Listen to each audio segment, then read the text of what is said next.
Thank you so much for listening to Hashtag Impact, a podcast about stuff that matters. I am Regina Larco, your host, and in season 4 of Hashtag Impact podcast, we revisit some of the most inspirational founders of social enterprises and NGOs that I've crossed paths with ever since I started this podcast.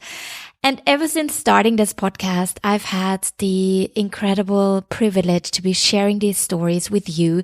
But in these very early days, it was mostly my friends and family listening to Hashtag Impact. So one of these early supporters who has been following the Hashtag Impact journey from day one is my good friend Alice Gumpenberg. And it is so exciting for me to be opening your ears today to her voice, as she will be sitting down with an inspirational founder herself. It means even more to me that I get to bring you this special story all the way from Berlin today, because Hashtag Impact Podcast's core purpose is to make the world a better place by sharing the voices and stories that deserve to be heard. We empower purpose-driven organizations and individuals by helping them to share their stories in an intimate, authentic way so they can be confident, stand out, and inspire positive change in Hong Kong and the rest of the world. So having this story coming to you now all the way from Berlin, that will even take you more places as you will be listening to this episode, going all the way to Morocco and India. So this means the world to me, and I will be a very, very engaged listener hearing this week's episode. So get ready to hear from the amazing founder of sustainable and fair fashion brand Tassel Tales. I personally loved this episode because it comes from such a raw and authentic place. They're recording in a Berlin courtyard. You can hear the birds chirping. They're really taking us on this journey with them. And you're really going deep into what it means to start an impact organization, what challenges the founders have been facing, and how they are coping with all these things that are just trying to figure out as they go along. So without further ado, enjoy this week's episode.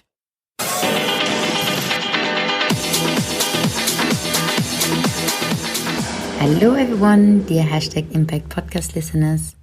Let me introduce myself. I'm Alice, a new voice for Hashtag Impact podcast. And I'm a good friend of Regina.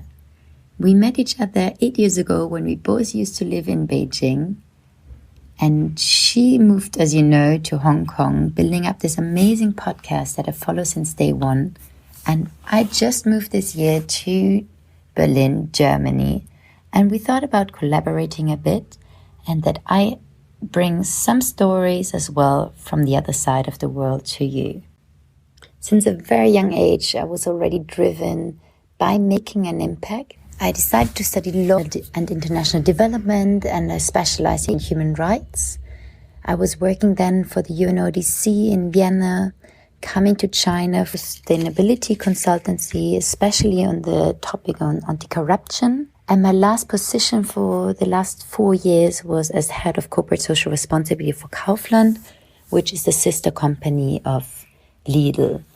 And we controlled over 1,000 factories all over Asia. It was really from cotton planters in India to clothing factories in Bangladesh and to toy factories in China.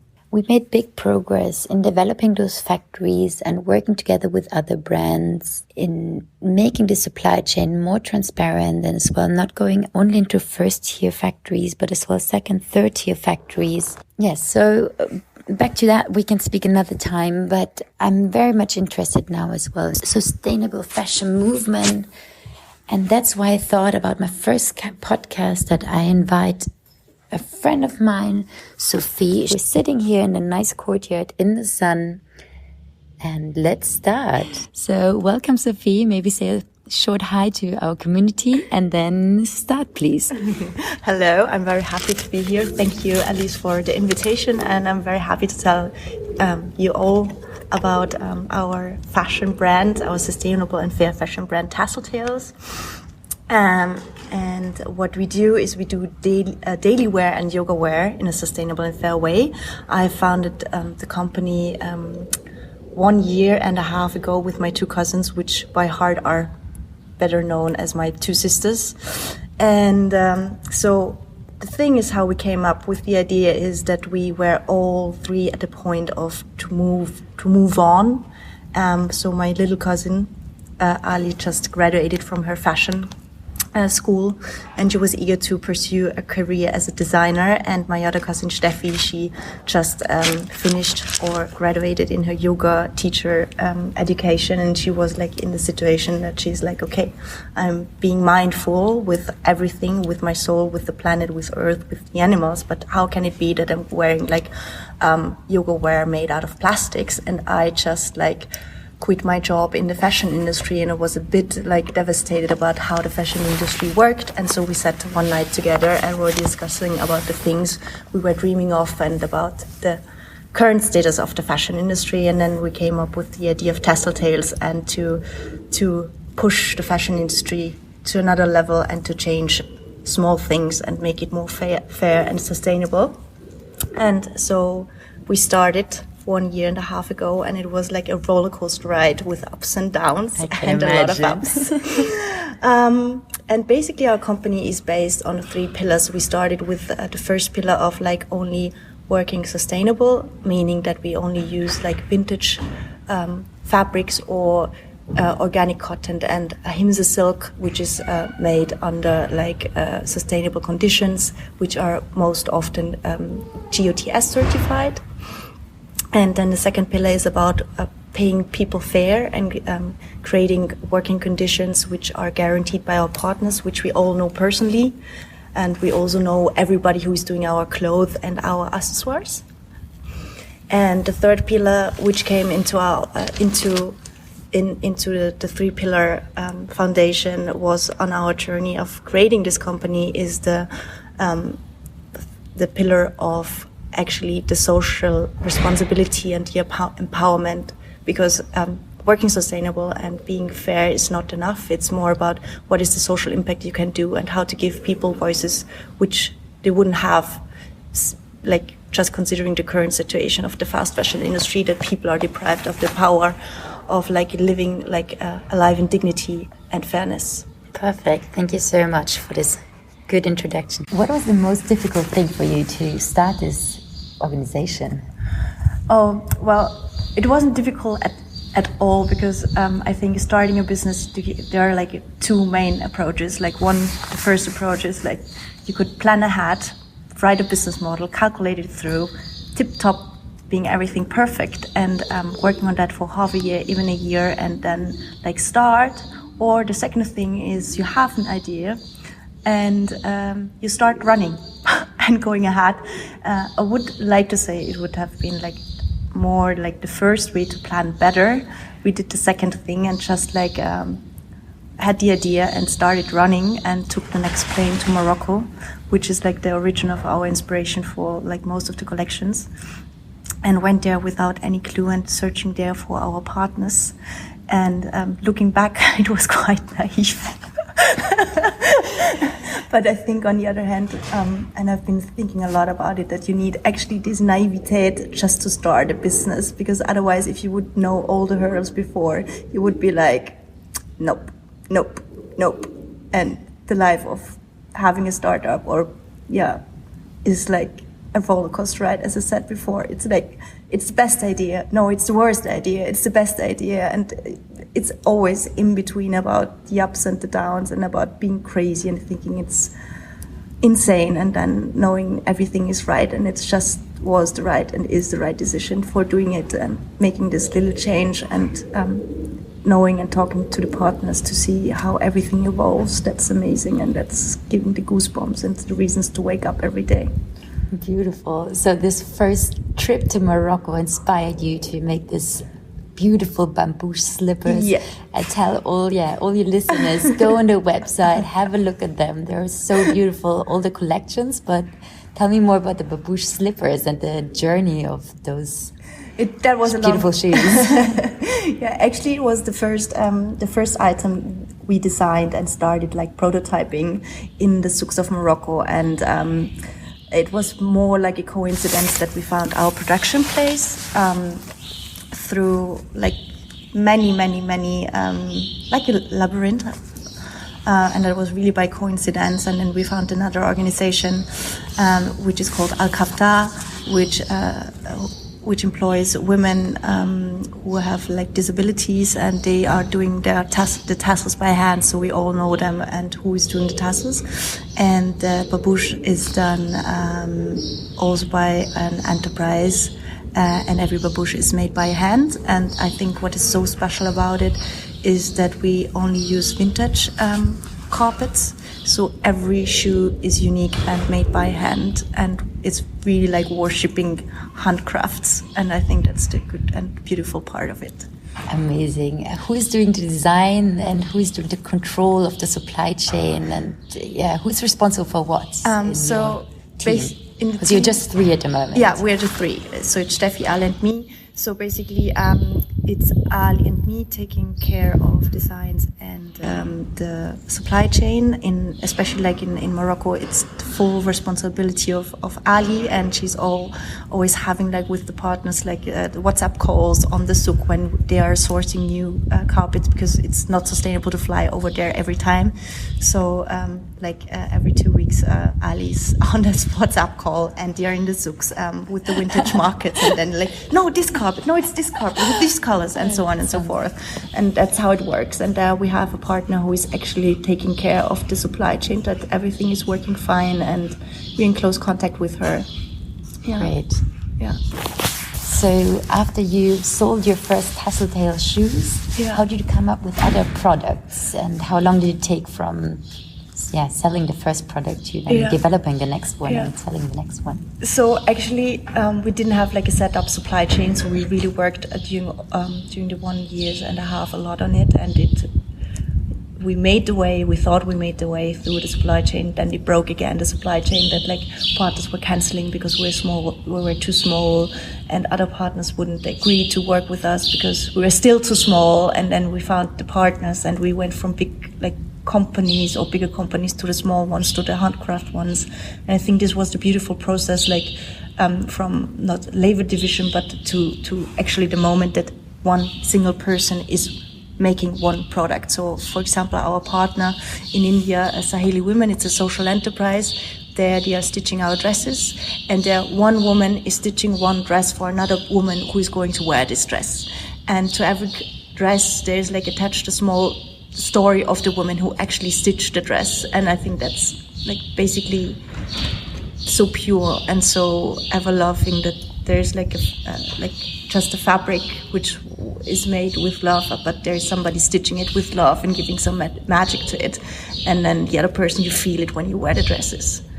That's beautiful. And the other products, so before we were like really thinking in terms of like the classic way, like to make a spring-summer collection and autumn-winter collection, and we're really stressing about it because we're still like, okay, we have to be in the system, but with time we just learned, okay, it's not worth it to stress yourself, and we slowed down, and totally in the sense of slow fashion, like also taking the moment to appreciate things, because we often forget to appreciate things, where we have come, where we are now, where we're going, and everything with every day, with every week, with every month, we get more into the whole flow and understanding everything better about how it's done in a proper and nice way and how it should be done.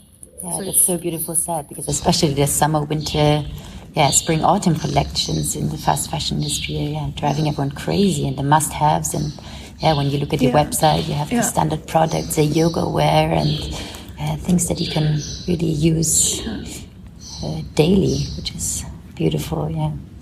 And so how we come up with designs is also like to create a design which is long lasting, which is not like just like one season or something, like really against working or just taking the decision not to be fast and not to go with the trend, but rather things we would still wear maybe in 5 or 10 years. Of course, tastes changes as we see what we have worn in the 90s and what we are wearing today. Well, somehow back in the 90s again, but well, so yeah, and also knowing about, that's like a huge topic in the fashion industry, how much actually clothes which are produced yearly on a yearly basis are just burned. They are not worn, they are just burned because it otherwise would like deteriorate like a fashion brand or something like that. And it's millions, it's billions, and the question is on yeah, for whom and for what price. You're right, completely. And back to the name Tasseltails. Yeah. Can you elaborate a little bit more on that? How did it come up? Was it difficult to find this name, or was it quite clear once you were there in Morocco on your trip, on the business trip back, it was like, that's it? Yeah. So actually the idea was from Steffi, and she basically was at the beginning inspired by the Mala beads, where they have like this tassel. Then we were talking about like the inspiration being Morocco, and then we're talking about all the carpets, and also like when you start weaving a carpet, you have like most often like from the traditions there are stories told like by certain symbols in the carpet, and so it's relating to the tales everybody tells, and like also clothes are telling a story. And the classic rugs in Morocco, they have only on one side the fringes where it's cut. So it's like the ongoing story in the carpet, and with the fringes ending, which are basically also tassels. And that's more or less the idea behind like the tassel tails and the idea behind the logo. Sophie, maybe you can tell me a little bit about your work trips. I follow you on Instagram, and you have such amazing stories about beautiful smiling women, you wearing your nice dresses, and yes, please tell us more. Okay, so we are visiting on a regular basis our partners, and we always try to do that, the three of us all together, because it's the team of us, we're taking decisions together. And I think the most amazing trip was last year when we went for the very first time together to India to meet our new partner, Saheli Women. I was not only like a trip to get better in what we are doing, but also it was a trip, like a soul trip, to find out more, that we're really eager to pursue this way, and that we're sticking together and find out more about not only sustainability and fairness, but actually to connect to this very word empowerment. Before it was just like knowing that there is empowerment, but the other thing is really like to feel empowerment. And that was amazing, because when we went there, so Madhu is located in like she's actually the owner, or she's the creator of Saheli Women, and she lives in Jodhpur, and where the Saheli Center is in Bikamko. It's like 1 hour drive by car from Jodhpur. And so once we drove there, and I was sitting next to Madhu when she was driving, and we were talking a lot, and I was like, Madhu, so your vision is empowerment, but what is empowerment for you? And she started explaining me what empowerment is for her, and she was already talking for a minute, and suddenly she stopped like talking, and she turned to me and looked at me, and she was like, Sophie, what you three are doing right now, that is empowerment. And that moment gave me so much goosebumps, because it was such an epiphany, because empowerment was not only a word or people were talking about, but it came actually like, it was the awareness like that we were actually doing something which is called empowerment. And I think that was so amazing and so changing in the way of thinking. And yeah, that was really, really inspiring. And to see all the women like from the different stories and backgrounds, that gives so much power, like not to get frustrated or to keep on walking when yourself is like there is no way out or something like that. And to be a partner of them, and being really lucky to have them, and working on like eyesight that we wouldn't be without them, and we have the chance to produce with them, and then they get the trainings they need for producing our clothes. It's so beautiful said, and as well, I got goosebumps. I don't know, maybe all the listeners, some listeners as well. That's true. How you really put empowerment into action. That's what you're doing, yeah? And it's the little action that counts, that everyone does something, yes. And it's fun. It's really fun. Like the first time when we entered Become Core, and obviously we don't speak any Hindu. Saheli actually means, because it just said it, a female friend in Hindi. So we didn't speak any Hindi, and the women there don't speak English. So we sat there with 20 women, all dressed in saris, very colorful. And so we were actually explaining everything in English, what we do, and about our designs, and so on and so forth. And then we stopped. It was translated from English to Hindi.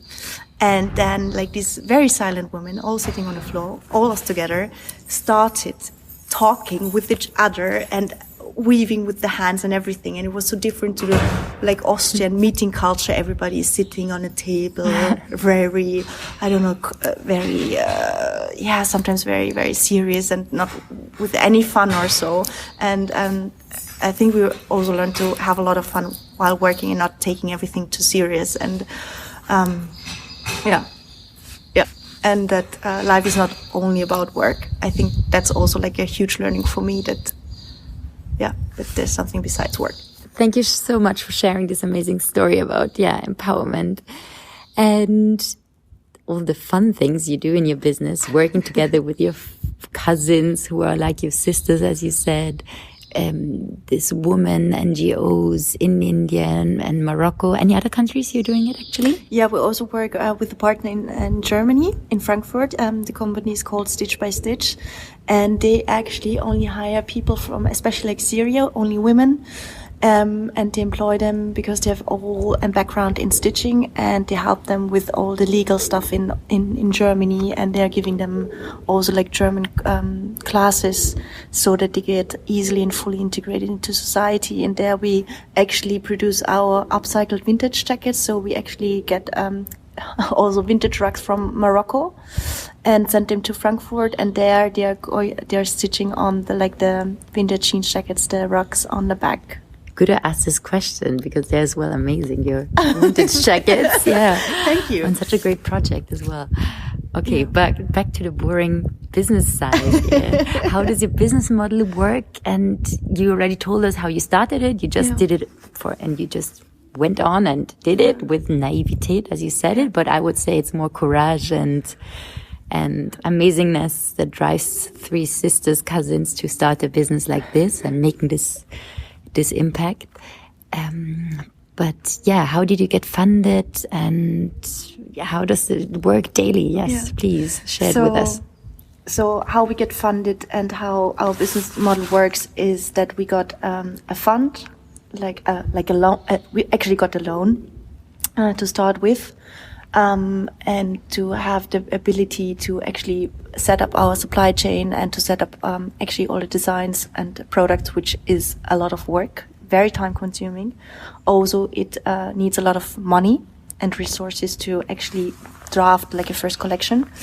And now we are actually bootstrapping. So with the sales we generate, we reinvest into new productions. And now we are like basically bootstrapping everything. And there are ups and downs and a lot of learnings, like which products people like and the products they don't like so much, and things to change. And so that's so far to our business model.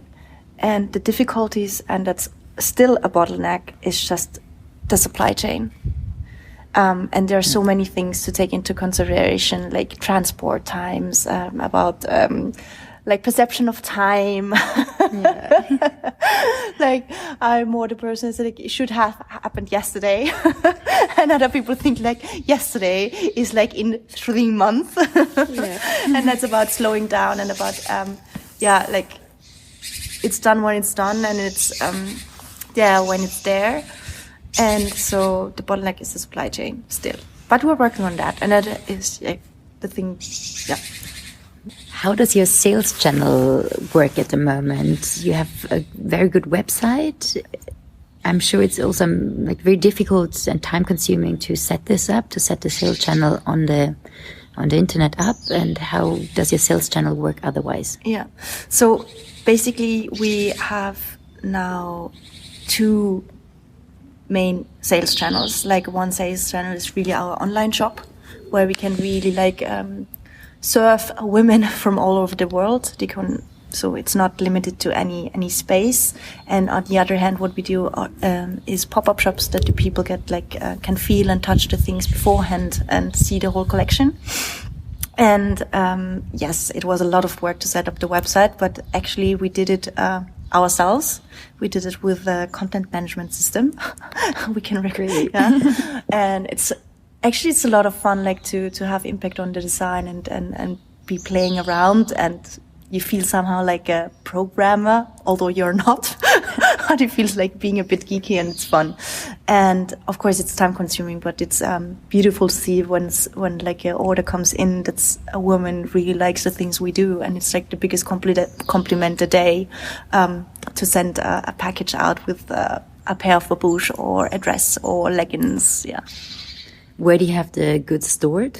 The goods are stored in our private homes in private cupboards. So we're still sending out everything personally. Yeah. That's amazing. Will you also make a men's collection? What is the future bringing? The future is still we're strongly focusing on women. We are often asked if we would start anything for men. We would love to, but I think it still needs some time until we serve the male beings. We're looking forward then, giving some presents, Christmas birthday presents for husbands, boyfriends, fathers even, maybe some loungewear, yoga wear. That actually would be nice. Yeah. We haven't thought about yoga for men, but actually it's a huge topic. Yeah, many are doing that, especially in Berlin. It's a big thing. No, everywhere. They would look cute in our leggings, I think. Yeah, the design would fit them. One very personal question I have is, how is it to work together with your 2 cousins or sisters, as you call them? Are there any stories that you can share? Not in a particular one story. There are so many. A lot of insiders, obviously, and a lot of situation. They were just, so actually, when I don't hear, for some time, not of one of them, I feel like some part of my body is missing. So I basically, we are very close. And it gives a lot of trust if you're working with family, but also, as we know, when you have fathers and mothers and siblings, brothers and sisters, you have different discussions. You're more honest.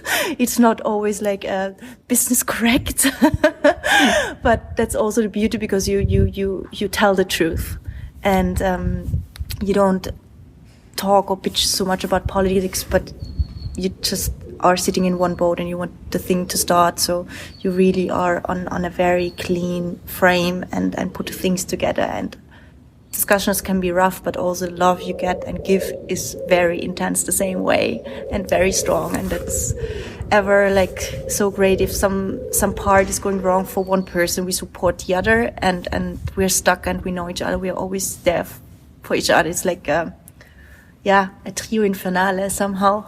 Yeah. That sounds great. Yeah, there's always this discussion about with whom shall you found your organization, your business, your startup. Yeah? Either is it a person that you really know well, that maybe a friendship can break, which hopefully never happens. Yeah, but and otherwise with someone that you don't know, but then it's difficult until you get to know them. Then the way you lead the discussions.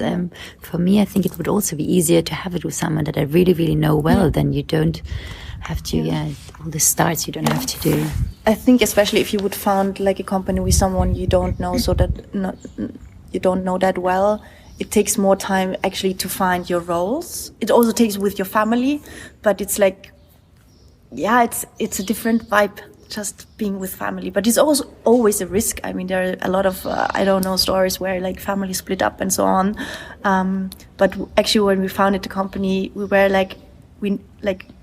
that will never be an issue. That will never be a topic. Swear on that, and we swear on that we always stick together.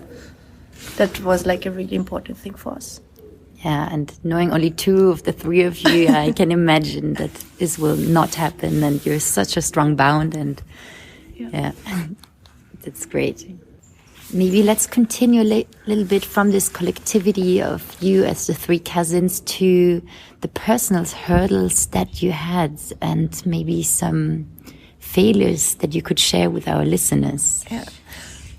So, of course, there are a lot of failures, and I think that's part of starting a business. And I have to say, although that might sound cheesy, it's like all the failures are worth it doing it, because I think it's like part of the learning curve, and sometimes it comes with a lot of sunk costs, which you, in the backwards, you would say, like, we could have avoided it, but on the other hand, you wouldn't be pushed maybe to the next limit. And here I can give like a precise example. So we had like actually a partner in Morocco whom we were working with for production, and they actually tried the first collection with us, like this small collection, and then we didn't grow that fast as they were expecting us. So they were like saying, okay, we can't work with you anymore, and we were like, okay, so we can't produce like this collection. And we were really, really devastated, and then we were like actually all crying. We were like really like, okay, now so everything is over. Like,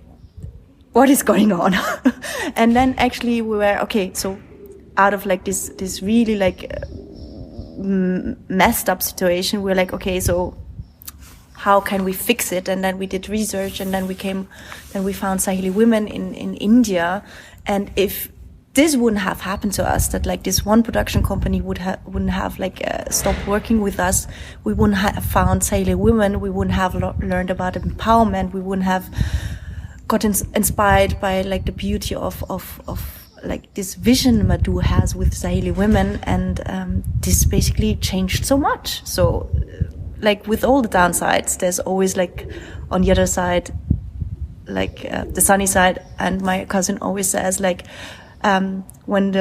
somehow the saying is like, when the roses bloom, you know why you need the rain for the roses to bloom. That was so well said, Sophie. I'm stumbled. I had to pause my microphone and be like, oh God, you have really such an experience, and the thing that you managed to develop in the last 2 years, the failures and as well success stories that you have, yeah. I think it's inspiring for all listeners and for everyone that just want to make a little impact or start the organization, that failures are just part of the progress of something, yeah. Let it be in a personal situation in life or at work. And I think as it was such a good roundup of our interview, I would like to go in the #Impact quick fire round with the last 3 questions, as in every podcast, as Regina did. And yeah, let's start, Sophie. Can you give us one advice you would give to your younger self? So I think the advice to my younger self would be like to trust more myself and not to listen too much on what other people think. But I think if I would have told me that at that point, I wouldn't have listened anyways, because I was a stubborn kid. And I want to question you back. What would you tell your inner self? Now you stumble upon me as well. My younger self, I think, never give up. Just do and yeah, question as well the grown-ups. Yeah, don't always do what they say and yeah, go the different direction. And I think I did it a lot. Yeah, I became vegetarian when I was 8 years old. But wow. Yeah, but you have to question them more and push it more. Why did you become a vegetarian? Because the poor animals. Yeah, okay. I had to save the animals with 8 years old. Next question from the fire round. What's the one thing that everyone should start doing right now to join and support your mission and your cause? The mission or the cause of sustainable fairness and empowerment. I think if we are a strong consumer and we can take decisions every day, basically, like what we eat, what we wear, what we drink, whatever. And I think if we would all take a little bit more time and like consider like what we are purchasing right now and where it come from and who might have produced it, I think would make a change that we would stop buying certain products and would start buying more products. And I think it's our responsibility as a consumer to actually take this time and this option, because we have the time, and saying we have no time is about taking decisions. And I think like not going for the 20 euro t-shirt bargain and like to say like, hey, I bought a t-shirt for 20 euros and I used to be like the same, is so why does it cost actually 20 euros, and where is the person, who is the person who made it, and did this person live a life that we would wish for? Yeah. And to the last question, what could everyone do right now in this second to make the world a better place? I think it starts with the small things. It's about like when I was a teenager, I was like always like, I want to change the world and I want to become president and everything would be different or something like that. But then I realized, and now especially, like it's starting with small things, like a thing everybody can do, and I think most of people are already doing it, is like not to take the plastic bag from the supermarket and just bring your own cotton bag, or just to avoid instead of like buying the tomatoes in a plastic bag, taking the other ones, and maybe also thinking about like okay, which washing powder do I use? Is there an alternative, or could I ride the bicycle instead of taking the car? And is there an option? Yeah, like these small things. And I think if many people do small things, it adds up to many, many small things, and many small things change big things, I think. Amazing, Sophia. I think you gave us so much inspiration, and we're closing now this interview in this courtyard. It's getting a little bit cold. It's not as warm as it is in Hong Kong at the moment. We're sitting here with 15 degrees, but you hear the birds, so spring is coming. And yes, have a wonderful day, everyone, or evening or night, whenever you're listening to this. Bye. Bye, and thank you so much, Alice. Thank you so much. Bye. Thank you so much for listening today. Please head over to #impact.com and you will find the subject bar podcast. And if you click on it, you can find Sustainable Fashion Podcast. So if you're interested in fashion topics and sustainability in fashion, we have a bunch of amazing and really inspirational stories featured in the past with the amazing founder of Redress and the R Collective and Hula and a bunch of more people that you should definitely hear from. It's amazing to see that there are people all over the world working hard to make fashion more sustainable. And it is so important that we all start caring about this topic. Really think about how you shop, how you consume, how you vote with your dollars, which brands you support. I think Tassel Tales are a great example for young companies that are really making a mark and thinking from day one about the footprint that they're going to make with their organization and the impact, empowering then the employees as well along the way.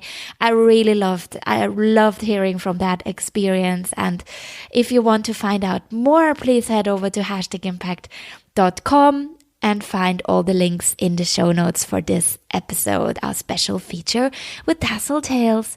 Thanks so much. A big thanks, of course, has to go to Alice as well, doing so well, hosting her very first podcast episode.